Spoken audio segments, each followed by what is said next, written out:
안녕하세요. 오늘도 하나 배우겠습니다. 내일은 민천재입니다. 저는 학창시절에 기분 전환이 필요하거나 무슨 동기부여가 필요할 때마다 이것을 좀 새로 사곤 했었는데요. 이걸 사고 나면 왠지 좀 메모도 열심히 해야 될 것 같고 낙서도 좀 하고 싶고 왠지 모르게 공부에 대한 열정이 불타올랐던 그런 기억이 좀 있습니다. 그렇다고 제가 공부를 잘했던 건 아닙니다. 마음이 그랬다는 거죠. 자, 저희 때는 하이테크라는 이 볼펜이 정말 인기가 많았었는데 여러 가지 이유가 있었겠지만 가장 큰 이유는 가장 얇았어요. 제일 얇은 볼펜이라서 줄과 줄 사이에 메모하기도 좋았고 또 뭐랄까요, 좀 그거를 들고 있다라는 내 스스로가 굉장히 좀 기특한 느낌? 근데 이게 가격이 굉장히 비싸기 때문에 다양한 색깔을 구비하지 못했었고 검은색, 빨간색, 파란색 정도만 구비했던 기억이 좀 있네요. 자, 근데 정말 마음 아프게 그 비싼 볼펜을 구매하고 쓰다 보면 이제 떨어뜨릴 때가 있잖아요. 떨어뜨렸는데 애매하게 심 쪽으로 떨어져서 이 심이 안으로 들어가 버리는 경우가 있었거든요. 잉크는 이만큼씩 남았는데 정작 쓰지는 못하는 그런 안타까운 상황들이 발생하곤 했었죠. 그래서 버리기엔 좀 그렇고, 그래서 심이 들어가 있는 상태에서 그냥 필통에 넣고 다녔던 그런 기억이 좀 있습니다. 이런 거 외에도 검은색 제도 샤프, 모나미 볼펜, 젤리펜 정말 많이 사용했었죠. 자, 오늘은 인류 역사의 발전에 있어서 절대 빠질 수 없는 것 중에 하나입니다. 바로 필기구에 대한 이야기를 좀 드려볼까 하는데요. 우리 인류는 어떤 필기구를 사용하면서 기록을 해왔을까요? 오늘의 이야기는 필기구의 역사에 대한 이야기입니다. 아마 가장 오래된 필기구는 손가락이 아니었을까 싶네요.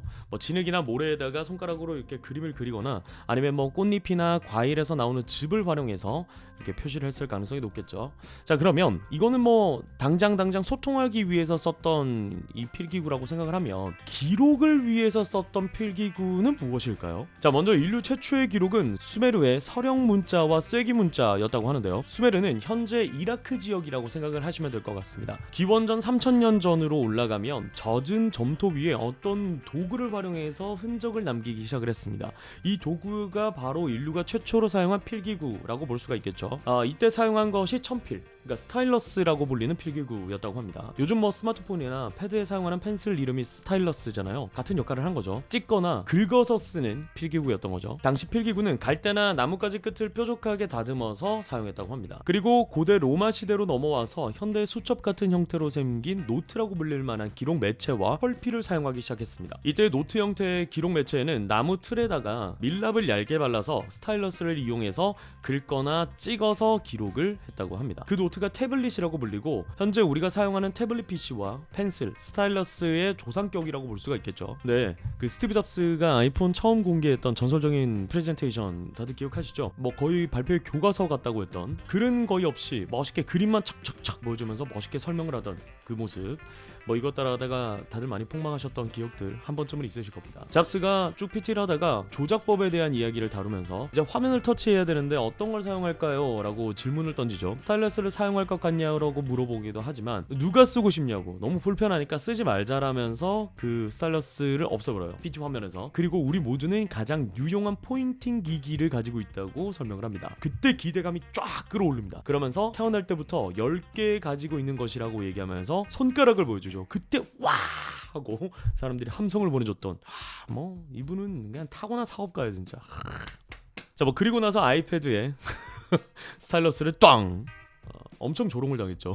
근데 이제 모두들 납득을 했죠. 아이패드에 웹 애플 캔슬, 그러니까 스타일러스가 왜 필요한지, 영상 편집이나 디자인, 세밀한 작업을 할 때 꼭 필요한 존재로 각인이 됐죠. 그리고 필기감도 너무 좋기 때문에 많은 분들이 이 스타일러스 사용에 대해서 큰 거부감 없이 젖어들었던 그런 기억이 있습니다. 자, 하여튼 이런 철필이라고 불리는 필기구는 다른 필기구가 어느 정도 발전하기 전까지 꽤 오랜 시간 인류의 주요 필기구로 사용했을 것으로 추측된다고 합니다. 그리고 고대 이집트에서는 파피루스라는, 그러니까 현대의 종이와는 조금 다르긴 한데 종이처럼 기록을 할 수 있는 기록 매체가 발명이 돼요.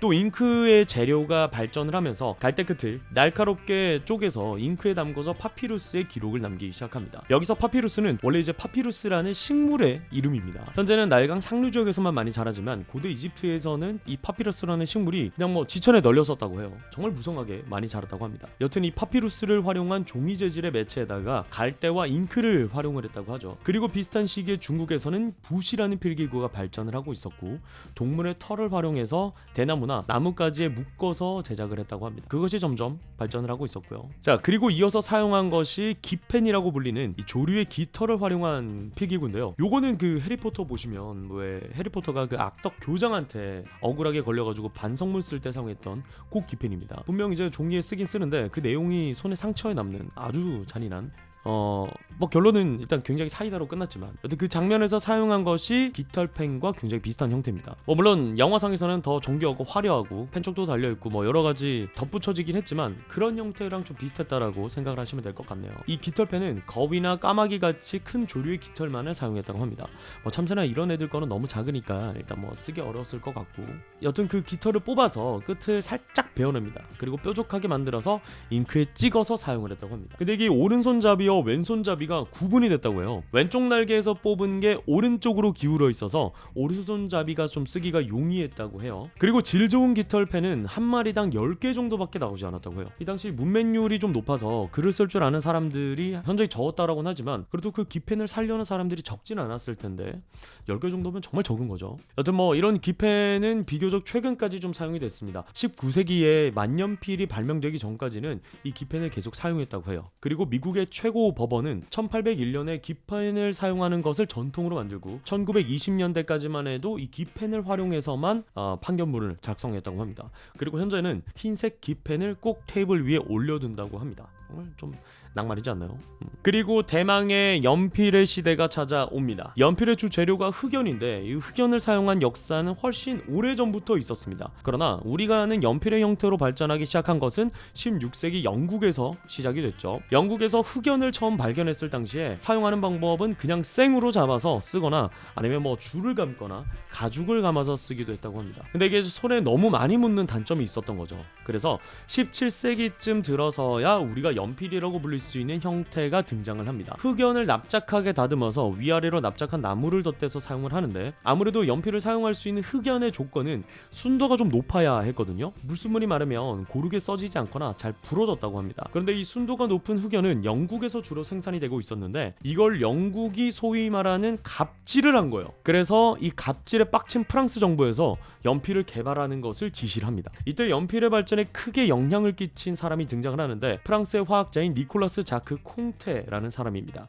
이 콩테는 흑연을 가루로 만들어서 점토와 섞어서 구워서, 그러니까 말 그대로 흑연을 가공하는 기술을 개발을 한 겁니다. 그렇게 흑연을 가공하는 기술이 프랑스를 기점으로 유럽의 전역으로 퍼지기 시작하고 또 바다 건너서 미국까지 퍼지게 되는 거죠. 연필 제조는 하나의 산업으로 성장을 하기 시작합니다. 그러다가 미국의 남북 정쟁을 맞으면서 연필의 호황을 맞기 시작하는데 이 당시엔 통신기기가 발전하지 못했기 때문에 수기로 전달을 했어야 되는데 기펜을 주로 사용하던 시대였다 보니까 잉크와 부러지기 쉬운 깃털보다는 연필이 수만 배는 편리한 필기구였던 거죠. 우리나라에는 광복 직후에 1964년에 들어서야 대전에 연필 공장이 세워지기 시작합니다. 연필은 또 쉽게 쓰고 수정할 수 있으니까 문학이나 공학, 뭐 설계 분야에서도 굉장히 많이 활용되고 또 발전에 큰 영향을 끼쳤다라고 해도 과언이 아니라고 합니다. 그리고 또 여전히 많은 사람들이 연필의 필기감을 좋아해서 사용하는 필기구이기도 하죠. 저도 사실 뭐 연필을 좀 주로 좋아하는 편이긴 합니다. 연필에 대한 재밌는 이야기들은 훨씬 더 많은데 추후에 다시 한번 더 상세하게 다뤄보도록 하겠습니다. 자, 그리고 이제 낭만의 필기구가 찾아옵니다. 바로 만년필인데요. 이 만년필은 발명된 후 역사적으로 볼 때 아주 중요한 순간마다 등장을 합니다. 뭐 중요한 조약을 맺거나 협약을 맺을 때 각 나라의 주요 인사들이 서명을 위해서 이 만년필을 활용합니다. 그래서인지 왠지 모르게 좀 클래식하면서 좀 고급스럽고 성공한 사람들의 상징 같은 그런 느낌이 좀 듭니다. 저도 좀 깔랑 좀 즐겨볼기라고 샀다가 불편해서 사용 안 하고 있네요. 자, 이 만년필의 역사는 1983년에 뉴욕에서 탄생을 합니다. 어떤 공학자나 과학자가 아니고 보험 외판원인 루이스 앤더슨 워터맨이라는 인물에 의해서 발명이 되죠. 그 전에도 만년필과 같은 형태의 필기구는 존재했지만 뭐 잉크가 새고 조절이 잘 되지 않는 문제점이 있다 보니까 대중화에는 실패를 했습니다. 이 워터맨의 만년필은 모세 현상을 활용해서 잉크가 새지 않게 양을 조절하는 현재 만년필 형태를 갖추기 시작하면서 대중화에 성공을 합니다. 워터맨이 이 만년필을 개발하게 된 계기가 아주 재밌는데 이 워터맨이 보험 외판원 일을 하면서 아주 큰 계약을 따내기 위해서 계약의 서명을 받고 있었다고 합니다. 당시 기펜을 사용했겠죠. 계약자가 기펜에 잉크를 묻혀서 기펜을 가져가는 순간 잉크가 떨어지면서 계약서가 더럽혀진 겁니다. 이걸 불길한 징조라고 여긴 계약자가 난 계약하지 않겠습니다 라고 해서 빡쳐서 빡쳐서 이 만년필을 개발한 거예요. 빡칠만 하지. 근데 솔직히 빡칠만 하지만 아마 계약자도 좀 긴가민가 했겠죠. 이게 맞나? 이게 맞나? 하던 찰나에 잉크가 떨어지니까 옳다구나 뭐 이런 게 아닐까라는 뭐 의심을 해볼 수도 있지만, 여튼 그렇게 개발한 만년필이 대중화에 성공하면서 필기구의 새로운 역사가 시작이 됩니다. 1926년 대서양 횡단 비행에 성공한 찰스 린드버그가 하늘에서 비행 기록을 남길 수 있었던 것도 이 만년필이 발명되었기 때문이라고 할 정도라고 하는데요. 그리고 이 만년필이 대중화된 계기가 세계 1차 대전 당시에 전장에 나간 아들들에게 편지를 쓰기 위해서 어머니들이 애용을 했다, 그러면서 널리 퍼지게 됐다라는 썰이 있기도 합니다. 사실 이 만년필은 굉장히 쓰기가 어렵고 까다로운 필기구긴 합니다. 종이의 재질이나 날씨, 습도 등에 따라서 필기감이나 잉크가 나오는 정도가 달라지기도 하고요. 근데 이 만년필을 하나를 사면 굉장히 오랜 시간을 살잖아요. 그러다 보면 펜촉이 사용자의 필기감에 맞춰서 변형이 된다고 합니다. 오래 쓸수록 필기감이 더 좋아진대요. 그래서 이 좀 더 낭만 있는 필기구가 되지 않았나라는 생각이 들기도 합니다. 근데 이 앞서 말씀드린 그 예민함 때문에 빡쳐서 누군가가 또 새로운 필기구를 발명을 하게 됩니다. 그 빡친 사람은 헝가리의 라즐로 비로라는 사람입니다. 이 사람의 직업이 기자인데, 기자의 생명은 뭐죠? 신속 정확.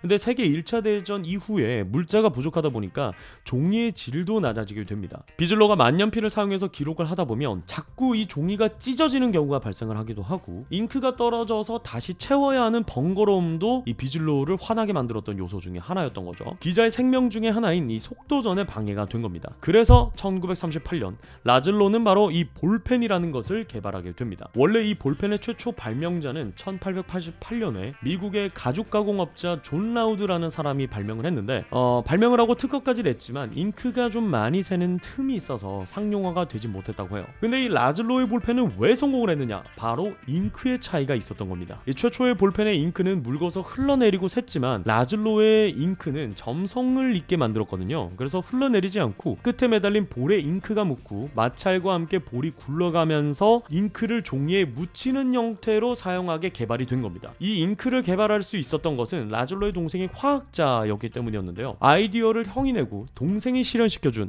그러니까 아주 맛깔나는 아주 맛있는 상황이었던 겁니다. 볼펜을 개발했던 시기가 세계 2차 대전 중이었는데, 당시에는 반유대인법이 있어서 유대인들이 대우를 정말 잘 못 받고 있었고 학살을 당할 정도로 굉장히 핍박을 받고 있었죠. 반유대인법을 피해서 아르헨티나로 넘어옵니다. 볼펜의 특허를 아르헨티나에서 취득하고 상용화에 박착을 가하죠. 그래서 아르헨티나에서는 라즐로의 생일인 9월 29일을 발명가의 날로 기념일을 지정을 했습니다. 1945년부터 본격적으로 비로펜이라는 이름으로 판매가 되기 시작하면서 전 세계적으로 볼펜의 우수성이 알려지기 시작한 거죠. 그리고 세계 곳곳에 볼펜 제조 회사들이 생겨나기 시작합니다. 특히 오스트리아 출신 미국의 화학자 프란츠 제이크가 잉크를 개발하면서 홍보했던 문구가 아주 재밌는데, 물속에서도 써지는 펜이라는 문구로 마케팅을 했습니다. 얼마나 신기했을까요? 만년필은 수성 잉크고 묽다 보니까 물속에서 쓴다는 것은 정말 상상도 할 수 없는 일인데 아주 획기적인 마케팅이었던 거죠. 자, 이 볼펜이 개발되면서 질이 좋지 않은 종이에도 얼마든지 사용할 수 있게 되고 적은 양의 잉크로도 많은 양의 필기를 할 수 있게 된 겁니다. 우리나라에는 1945년 해방과 함께 미군에 의해서 처음으로 볼펜이 들어오기 시작했고 1963년에 국내에서 생산이 되기 시작합니다. 그리고 60년대 말이 되어서야 대중적인 필기구로 자리를 잡습니다. 자, 이렇게 오늘은 필기구의 역사에 대해서 한번 알아봤습니다. 이 궁금증이 생긴 계기가 미팅 때문에 현장에서 기다리고 있다가 종이에다가 볼펜으로 기록을 하고 있었는데 이 볼펜을 누가 개발했을까가 궁금해서 찾다 보니까 이 필기구의 역사가 굉장히 재밌는 이야기가 많더라고요. 그래서 공부를 좀 해봤습니다. 그럼 다음에 또 궁금한 이야기가 있으면 찾아서 함께 공유해드리도록 하겠습니다. 다음에 만나요. 안녕.